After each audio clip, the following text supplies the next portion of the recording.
most of you know me, that, I work at a church, and the only version of me that you know is me with a family, with a wife, with kids, and just you. If I started cussing or you saw me smoking, you would really be put off by that. It would seem really odd to you. But I haven't always been, most of you would know, you're related to preachers. That's Jeremy. He's a preacher. He works at a church. But really, that's not who I was my whole life. I was raised around church for periods of my life. Years at a time, I would live with my mom where there was no church. For the bulk of my life, I was with her. And then for chunks of my early life, I lived with my dad, and he made us go to church. So I was around church enough to know that, there was an altar, and that God wanted us to go to the altar, and that one day that, if we didn't give our lives to Him, we would be judged by that. I heard all that stuff. I knew all the answers in Sunday school.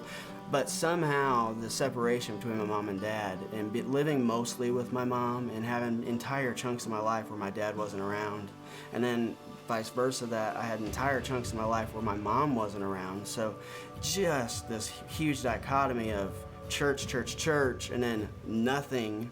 And background on my family, a lot of people that might watch this, they know a certain portion of my family, like my dad's side of the family. They know that, my dad's dad, my grandpa, was a big alcoholic, and that there was a lot of just chaos from alcoholism. But what's crazy is the exact other end of my family, my mom's side of the family, my grandpa on that side was basically a mirror image of the scenario, was the exact same thing. They were so different people, but they were exactly the same situation. They were great men with many talents and many great abilities, but they were bound by alcoholism, and they would almost, heard stories growing up of all the things that they did to our family. They, from beating their kids to beating their spouse to just bar fight after bar fight, almost, in stories of them just screaming and wailing in their sleep while drunk, just almost as if they're being tormented. And it's crazy.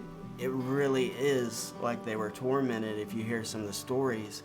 What's crazy to me is that each grandpa was the exact same thing going on, causing so much devastation. And what, this is stuff, I didn't see a lot of this. I was little. But it all dropped down to me through the process, because for the grandpas on both sides that were alcoholic and were, destroying their lives, destroying the family, when you drop that down to their kids, what you saw maybe wasn't alcoholism. What you saw was drug abuse. You saw major anxiety, major depression, excess in living, sexuality. They didn't know boundaries. And it's crazy to think. So the grandpa, because of the chaos and the lack of family values, when that went down to the next generation, what was crazy is it hit at a higher level and a more twisted level. It wasn't just alcoholism. I have uncles that went to drugs. They, got deep into drugs. And reading some of, one of my uncles, I read some of his journal later on, and just reading what it was like for him to see his dad beat him. It was so jarring. And while I'm thankful I've never had to go through that, I know there are students, there are people that have gone through that. Why am I sharing this backlog? Because it all is a cycle. It really is, because the alcoholism that started with my grandpas was before them their dad, anger, hatred, just total violence. And as it got down to my uncles and my mom, my dad, it moved on to substance abuse, and it turned and spiraled their lives out of control. And then when I came along, my mom, who lived hours away, she was a single mom for most of my life, and she worked long hours. So really, essentially, I was raised a lot, majority of the time, by my older brother. And then a lot of the other time, I was raised by my grandpa on my mom's side. So when it comes to my dad and the Joneses and all them, I really wasn't down here a lot except for to go to church. I wasn't around the Jones family a whole lot. When I was here, I would go to church, and that's basically my extent of involvement with the Joneses. I have cousins that I didn't spend more than one day a year with at a Christmas. But on my mom's side, I was practically raised by my older brother for all those years. I was practically raised by my grandpa on my mom's side.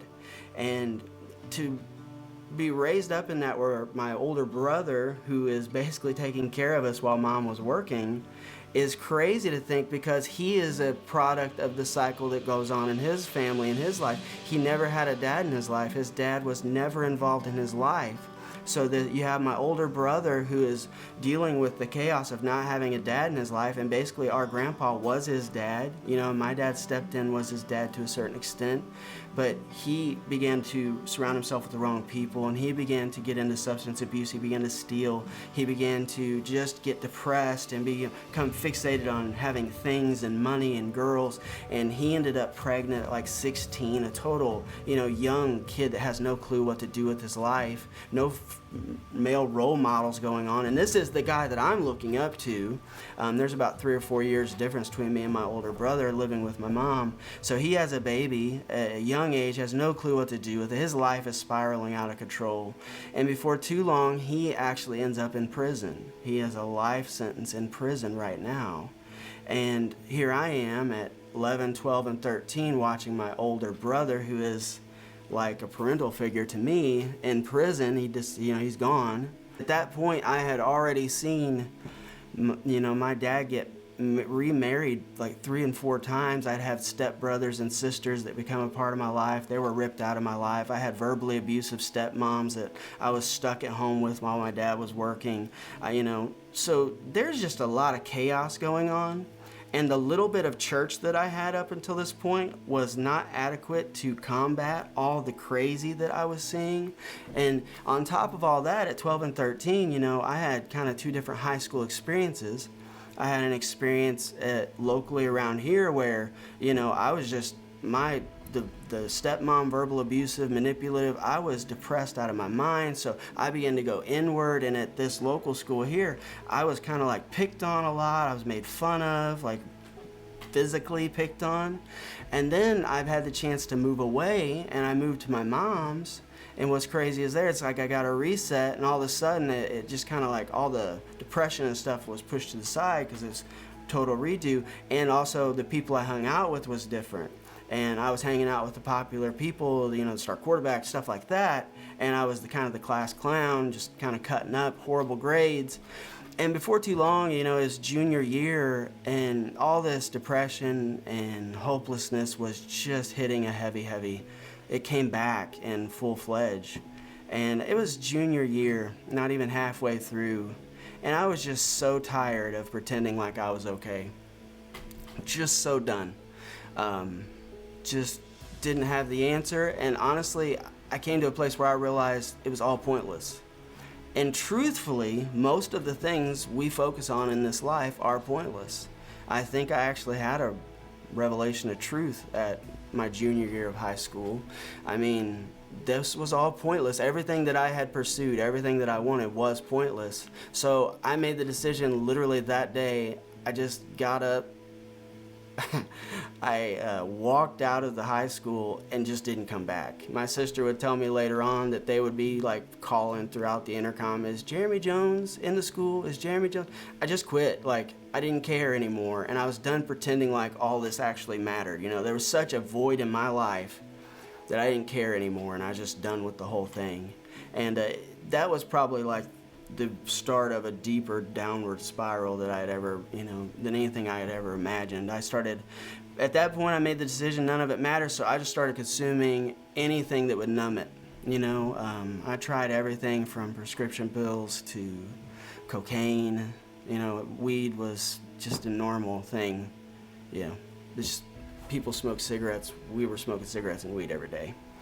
Every day I would get up, and at the minimum, I wanted to go find marijuana because I just didn't want to be sober. The hopelessness, the emptiness, it was crazy. And this is me at 16, 17. And at like 17-ish, in the course of 1 year, I went from mildly partying and depressed to cocaine, methamphetamines, crystal meth, which is a whole nother thing. That was probably the one thing that began major addiction in my life. I pursued it. I did acid. It's, you're seeing crazy things. I did mushrooms, very similar, but a lot more, it's a little different. I did ecstasy and mushrooms. I remember one night where I laid in the corner, and literally once I took the two combo, the ecstasy and mushrooms, I remember waking up the next day, and all I remembered throughout that night was laying in a corner and laughing just like a madman. Like, not a ha ha ha, but like you see in the psych ward. That's literally how I spent 12 hours of my life, and I woke up the next day completely brain fried, not knowing what happened. I mean, anything could have happened that night. I wouldn't have known the difference. Thankfully, thank God that I was in a place where I was very isolated and secluded, and no one was, nothing crazy happened.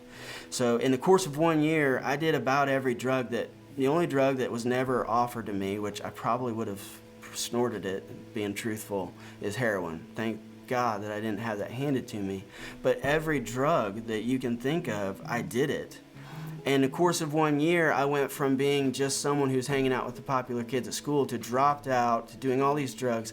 And not only that, but I am running with 3 and 4 of the top 10 meth makers in the entire county of where I was living. Like, I would find out later that they were the DEA, not like the local sheriff. The DEA was brought into our city because methamphetamines was so heavy, and that my car was being watched by them because I was in and out of these major houses of people making methamphetamines.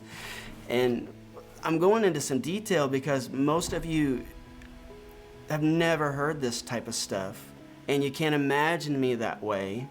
And then I have a whole other group of people that might watch us, and you were there, you saw me, and you might even been around to know a little bit of it, but they were watching my car thinking it was someone else, and they were following my car around. And that sounds outlandish, but what's crazy is I look back, I was driving down a major interstate with 2 of the top 5 meth makers in my car.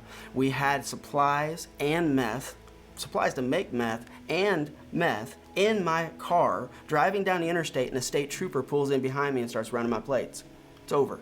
It's over. I go to prison. There are no, oh, you get probation. There was enough in the car. It was just done. We're done. Not to mention who I was with. All of a sudden, this state trooper passes me.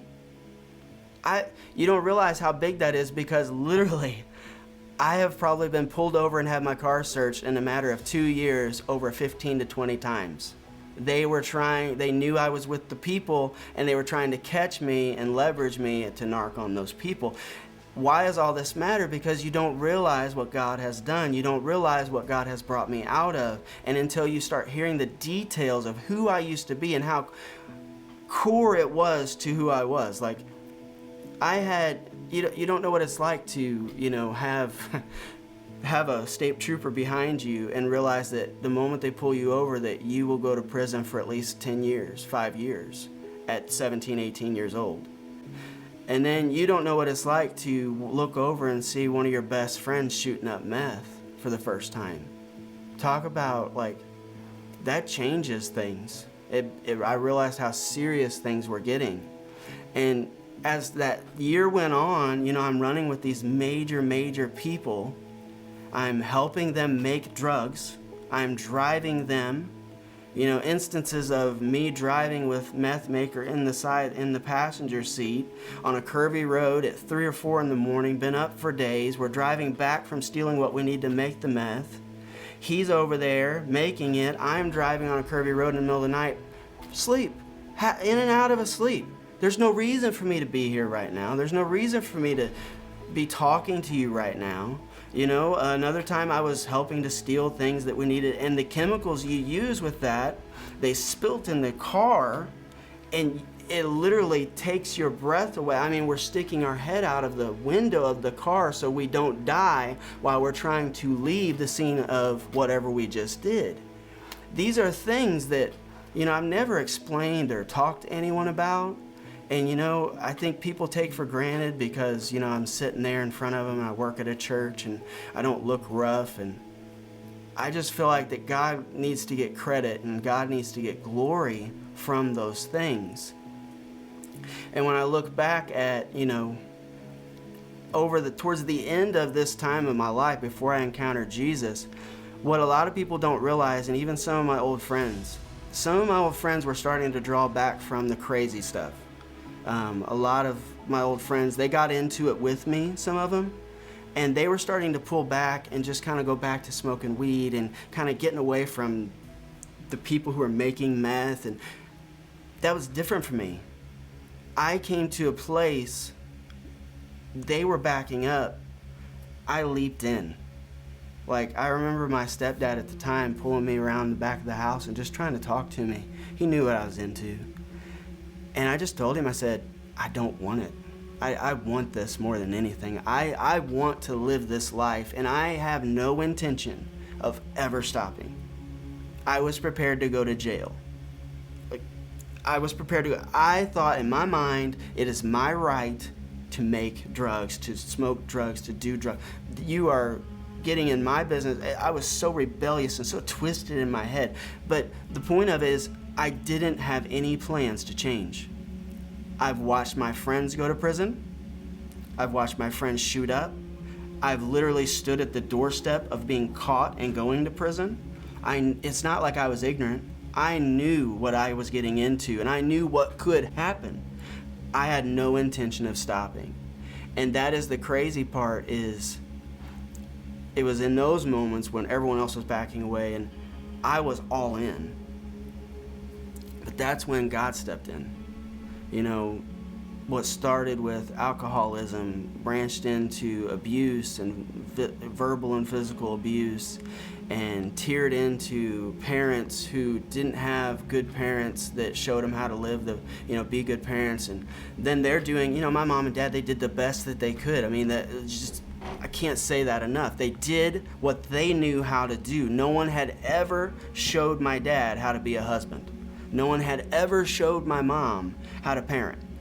Not without the violence and the verbal abuse and the substance abuse and the alcohol. So all this stuff tears down. I am on my way to prison or death. My brother's already in prison. There's no one on my mom's side of the family except for my sister who is living for Jesus. I have all but forgotten. I mean, literally, I remember sitting in a room full of drug addicts, and they said that they brought up the topic of angels, and they brought up the topic of God. This is the first time I can remember in years that I had heard someone talking about it. And I began to tell them things about Lucifer that I remember from the Bible. And what's crazy, I didn't have a single memory flash in my mind of encountering God as a young kid. It's almost like the darkness that I had involved myself with, the hatred that I had for myself, the anger that I had for others, the depression. It was so dark that I didn't even remember any light. I didn't remember what light looked like. I couldn't even reference a point where I felt anything at church, which I had. And it all comes to a head at like 18 years old. And I had, I was in my room by myself. And this is so hard. That's why I probably never shared this, because I can't use adequate words to describe what happened this night. I was in my room. It was the end of the night. Obviously, every day I was just looking to get high. At this point, I didn't have money for meth, so I was settling for weed. And I'm sitting there, and all of a sudden, a fear hit me that I had missed the rapture. And what's crazy about it is, for 6 to 8 years, I had never even uttered that word, never thought that word, never thought of Jesus, never thought of church. It was so out of my mind, out of my heart. None of that stuff had happened in my mind. And all of a sudden, I'm sitting in my room after being so headlong into all this darkness. I missed the rapture. That's what hit me. And it was so real. I can't describe it to you. It was so real. And you're like, oh man, you must have been tripping. No. No. Because, like I told you, I've tripped on acid. I've tripped on shrooms. I've done all these major drugs. I've even stayed up for days and hallucinated. None of this was going on. I was well rested. I had none of that stuff in my system. I was in my room, and it's almost like God removed his covering. He removed the blinders off of me and allowed me to see the wicked, demonic stuff. And he allowed fear to take over, this fear of missing the rapture. I remember as a kid that's all I was worried about. I would hear jet planes fly over me, and you'd hear the boom. And in my mind, watching the Left Behind movies, I'm like, that's it. It's the rapture. This is happening. And what if I'm not right? I had small encounters with God, too, that I can remember as a kid. No one ever explained the first one to me. I just felt a release and a love, and I didn't know what to do with it. And then years went on, and chaos happened, and it was forgotten. And here I am, at 18 years old, all of a sudden, the idea that I just missed the rapture and that the end of the world is right now. So I left the house in a very fearful, chaotic way. My sister was pretty freaked out that night. She was living with my mom. I was living with my mom, and they knew I was on my way to prison or whatever, and I just didn't have money to move out, or I would have. And I sat in my room, and this hit me, and I frantically left the house, because when the rapture happens, according to the Bible, there are no do-overs. God comes back for his people. He removes those who are committed to him, those who are living for him, and there are no do-overs. All Christianity is removed from the earth, and the wrath of God is poured out on the earth. And all of a sudden, just 18 years old, that's what's happening right now. The rapture just happened. I'll give you my car keys that this just happened. It was 100%. That's what just happened. And as I left that night, in a crazy, crazy daze, I went out and I found myself in this field. And I sat there in the middle of the night. And then it went from, hey, you're on earth and you missed the rapture. And it's like God turned up a notch and turned it to level 2. And all of a sudden I'm sitting in a field and I'm looking into the sky.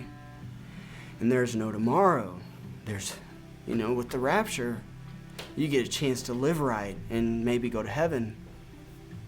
With this night where everything changed, I sat in a field and I died that night. And I sat there knowing that I didn't have a tomorrow and that I wasn't right. I knew that my day had come and that judgment was coming. And I sat there in the field in the middle of the night knowing that tomorrow was not going to happen for me, that the wrath of God was coming. The hell. I deserved hell. I realized it. Not even 4 hours earlier, total ignorance, darkness, anger, hatred, depression in my room, just waiting on my next high. Fast forward to 4 hours where God allowed darkness to really take a hold. He had put a hedge around me. All these years I could have been in prison. All these years I could have ruined my entire future. God had put a hedge of protection around me through the prayers of the church, through the prayers of my dad, my grandma, my great-grandma. I remember her praying for me. And in a matter of 4 hours, I sat there with no tomorrow, no promise of tomorrow. And when I woke up the next day, and I tell you that I was a different person, that I can't explain that any deeper like I need to. To think that eternity is right now and that I will never step foot on the earth and be able to choose heaven and Jesus. And then to have the moment where I wake up the next morning realizing that my life will never be the same. There are no words for that. There are no words for the loss and the sorrow and the dread. There was sheer dread that night in the field, knowing that there was no tomorrow. And when I woke up the next day, I didn't fully understand a lot of things like I do now. I drove to my house. It hit me that there were so many people in darkness, that there's an entire generation of people who they're so twisted that they can't even see light. And I remember just weeping, hugging him that we have to reach him. And I never planned on being a preacher, never planned on working at a church. But I knew in this broken, messed up state that my life would never be the same, that Jesus was real, and the only way forward was to encounter God. That was the only thing I knew. And that people needed to know Jesus. And I moved down to a very secluded area, and I got to go to church with my Uncle Daryl, and I had some great encounters with God and heard some awesome preaching. I was so thankful looking back to be able to go to his church. But it wasn't until, I went to Harvest, and once again, you say, oh, you got a family of preachers, and this was not who I was. That's what you know now. I moved down here after years of intense drug abuse and depression and craziness. And I was trying to figure out how to put my life together.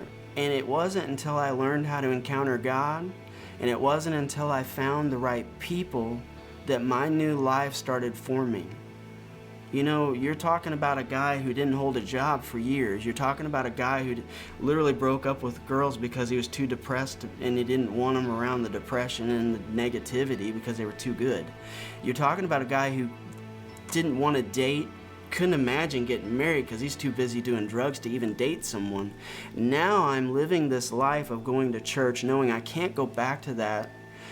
And the right people found me, and they started connecting with me, showing me how to read my Bible, showing me what it looks like to keep encountering God on a regular basis, not just once in my life, not just twice, not just at church, but outside of church. And slowly but surely, God has put the pieces of my life back together, and I have found who I'm supposed to be, who I was really as a child. As a young kid, you look at these people who are in prison, you look at people their lives are wrecked, and remember, they're kids. They were kids, the happy kids that love to play with toys and watch cartoons. How do we go from this innocent, productive little person to a train wreck of a person? God had to basically rebuild me from the pieces, picking up all these pieces, and he had to put me around the right people, and I had to make myself available to those people. I had to respond to altar calls. I had to go to the altar when I didn't want to. I had to surrender things that I didn't feel like surrendering. I had to keep surrendering things that I was struggling to surrender. It was all a process, and the people that I surrounded myself with made such a difference. And I just want anyone who's watching this to know that if you're struggling to give your life over to Jesus, it is a process. And who you surround yourself with, the church atmosphere you surround yourself with, how often you go to church, the music, all those things determine success or failure. And it wasn't until I found the right people and I began to go into the presence of God on a regular basis at church and learn to do that at home that my life started making sense. And God sent me a beautiful, godly woman who is nothing like me, perfect in every way, as innocent as possible. We have 3 beautiful children. God has blessed and blessed and blessed. But it all started with a moment where I realized that I was a rank and horrible sinner, that I had been fighting God with my lifestyle, with my mind. Everything about me was rebellious against God and him ruling. And when I realized that I was fighting him, and that's why my life was a wreck, and that's why nothing made sense, and when I realized I needed to surrender, and I did that, I gave him my future, and I learned to give him my past. When I did that, God goes to work, and he starts picking up all these pieces that I can't fix, and he builds this beautiful, empowering, influential life that I don't deserve, that I didn't ask for. He's given me a calling that I didn't know. And I just want anyone who's watching this to know that God can set you free. God can teach you to live for him if you'll surround yourself with the right people, things, the right atmosphere. You can live for Jesus. And if you're having trouble hearing the voice of God and knowing what your purpose is on earth, I want to be proof to you that even the worst of the worst, I've done the worst things possible. Jesus is able. The blood of Jesus can cleanse you from all unrighteousness. Jesus can set the captive free. And let this be a testimony and a proof to you that Jesus is able. That what Jesus did on the cross was not just to forgive us of sin, not just to make us a church goer, not just to make us a good person, but it was to set us free from a life of death It was for us to turn our back on our entire way of living. Every way we think, every way we want to live, everything we want has to die. We have to take up our cross and ask God, what do you want from us? What do you want my life to look like? And when we seek first the kingdom, the cross, His purpose on earth, when we do that, He will add everything we need in our life to it. But we have to seek first the kingdom of God.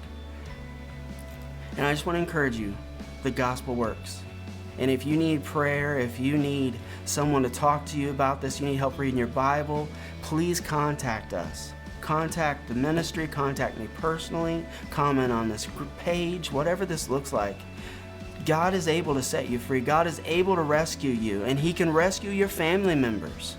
But it all starts with total surrender, total awareness of your need for more of God. Admitting to God that you've pushed Him out. Admitting to God that you can't do this on your own. Admitting to God that you need all the help you can get. And then building your entire life, every area of your life, around this one thing, chasing after Jesus. And if it doesn't help you chase after Jesus, you cut it off and you leave it. If it's a hindrance, if it's a distraction, it has to go. Jesus can change everything, but we must pursue Him. You seek first the kingdom, and all these things will be added to you.